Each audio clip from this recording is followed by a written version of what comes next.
नमस्कार, आप देख रहे हैं, मैं हूँ विशाल वैभव। अभी जो है हम पटना अंबेडकर भवन के पास हैं और आपको बता दें कि यहाँ पूर्ववर्ती छात्र युवा समागम के संस्थापक अध्यक्ष कृष्णा पटेल, जो कि जेडीयू के युवा नेता भी हैं, इन्होंने आज प्रेस वार्ता किया है और प्रेस वार्ता के दौरान क्या कुछ वो कहने वाले हैं, आइए आपको सीधा हम प्रेस वार्ता में आसपास की है।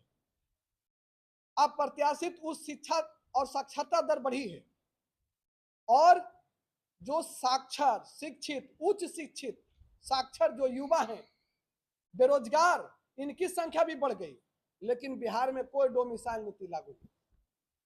आज आपको जगह जगह पर ग्रेजुएट, पोस्ट ग्रेजुएट, पीएचडी किए हुए विद्यार्थी मिल जाएंगे जो बेरोजगार, और इनकी हकमारी हो रही है कि हमारे पड़ोसी राज्य के लोग आते हैं और उनका हक मार करके नौकरी ले लेते हैं, क्योंकि बिहार में 80%, 90% अंक प्राप्त करना एक टेढ़ी खीर के बराबर है।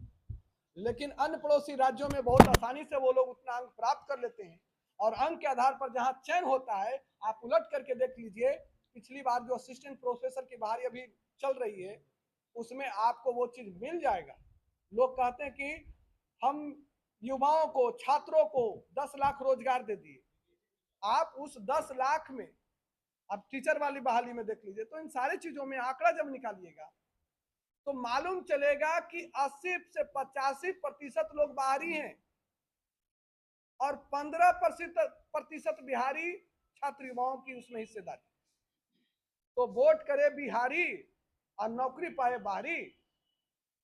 इसीलिए बिहार में समय की मांग है कि बिहार में डोमिसाइल नीति लागू हो। संविधान की चर्चा की, आज वर्तमान समय में संविधान कितना सुरक्षित है? तो इसका बागडोर किसके हाथों में है? मैंने क्या कहा कि लोग कहते हैं, नेता आपको आंख खोलाते हैं कि आपकी 65 से 70% आबादी है, आप चाहें तो लोकतांत्रिक व्यवस्था में एक बड़ी बदलाव आप ला सकते हैं, लेकिन हम लोग टुकड़े टुकड़े में बटे हुए हैं। हम सभी छात्र युवाओं की शक्ति अलग अलग विभाजित है। फलना पार्टी, चिलना दल, ये सारे चौक चौराहे पर आपसी में तू मैमा लड़ाई हो जाएगी, लेकिन उनकी कहीं हिस्सेदारी नहीं दिखेगी। इसलिए छात्र युवाओं के आंखों के ऊपर जो मोटी परत बैठी हुई है, जो काले चश्मे चढ़े हुए हैं, एक प्रयास है पूर्ववर्ती छात्र युवा समागम का कि उनको आईना दिखाया जाए और एक मंच पर आकर के अपना हक और अधिकार की बात करें। वर्तमान सरकार इसको आप छात्र युवा दृष्टिकोण से कितना गंभीर है? छात्र युवाओं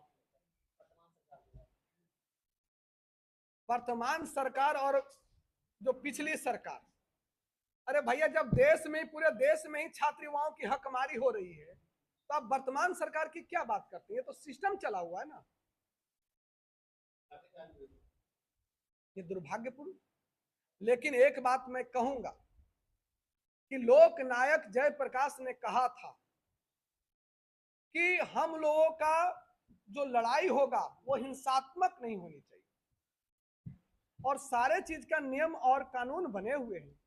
तो मैं आज आपके चैनल के माध्यम से ये भी कह दे रहा हूं कि पूर्ववर्ती छात्र युवा समागम पूरी तरीके से सैद्धांतिक, संवैधानिक और नीतिगत लड़ाई लड़ेगी। हम लोग कलम के पुजारी, तो हम लोग कलम और कागज के पुजारी हैं, तो कलम और कागज से लड़ाई लड़ेंगे।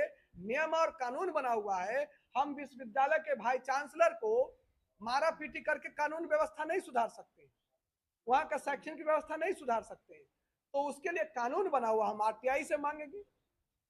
जैसे आज विश्वविद्यालय में नियमित रूप से छात्र संघ का चुनाव नहीं है, शैक्षणिक सत्र नहीं है, वार्षिक खेलकूद गतिविधि नहीं है, कला संस्कृति, खेलकूद, स्टूडेंट वेलफेयर, सारा चीज बंद पड़ गया। हम चल गए विद्यालय से महाविद्यालय और महाविद्यालय से विश्वविद्यालय में, और जो हमारा क्षेत्र है विकास करने का वो और सिमट के रह गया। पहले राज्य स्तरीय तरंग और एक क्लब हुआ करते थे, सारा चीज बंद पड़ गया। तो जो आज देख लीजिए ओलंपिक में हमारा स्थान क्या है, इसका मूल कारण क्या है कि छात्र युवा सब कोई पढ़ने में रुचि नहीं रखते, कोई खेलकूद में भी रुचि रखते हैं। तो जब महाविद्यालय में गए और विश्वविद्यालय में गए तो उनको वहां पर से अपना कला दिखाने का अपॉर्चुनिटी मिला ही नहीं। आप देखिए ऑल इंडिया यूनिवर्सिटी गेम होती है, ऑल इंडिया यूनिवर्सिटी बनी हुई है जो सारी गेम को कराती है। तो भाई बिहार का कितना विश्वविद्यालय उसमें पार्टिसिपेट कर रहा है और क्या उपलब्धि है, गौर करने की बात है। आप सारे विश्वविद्यालय में जाकर के देखिए, सारा खेल कूद व्यवस्था, कला संस्कृति ठप पड़ गया। तो मैं आने वाले दिनों में मैंने कहा कि गोल्डन जुबली पर्व हम लोग मनाएंगे तो वहां से क्रांति गूंजेगी। उस क्रांति का नाम होगा छात्र युवा जन क्रांति, जो अपने हक के लिए आवाज बुलंद करेगी और तमाम विश्वविद्यालयों में जो मनमानी चल रहा है उस पर ताला लगाएंगे। और लोकतंत्र के लिए सबसे बड़ा जो खतरा बनते जा रहा है नेपोटिज्म, उस नेपोटिज्म को भी हम लोग मुख्य जो राजनीति की मुख्य धारा है उससे उखाड़ फेंकने के लिए संकल्पित होंगे। और आम आवाम गरीब गुरबा का बेटा जो संघर्ष कर रहा है विभिन्न पार्टियों में, वो आकर के राजनीति की मुख्य धारा से जुड़े, ये हमारा प्रयास होगा, ये इसके लिए हम प्रयत्नशील रहेंगे। साफ शब्द में कहें तो छात्र युवाओं के अधिकारों का हनन अब नहीं होगा, हम सबों से सहन। कृष्णा पटेल, संस्थापक अध्यक्ष, पूर्ववर्ती छात्र युवा समागम।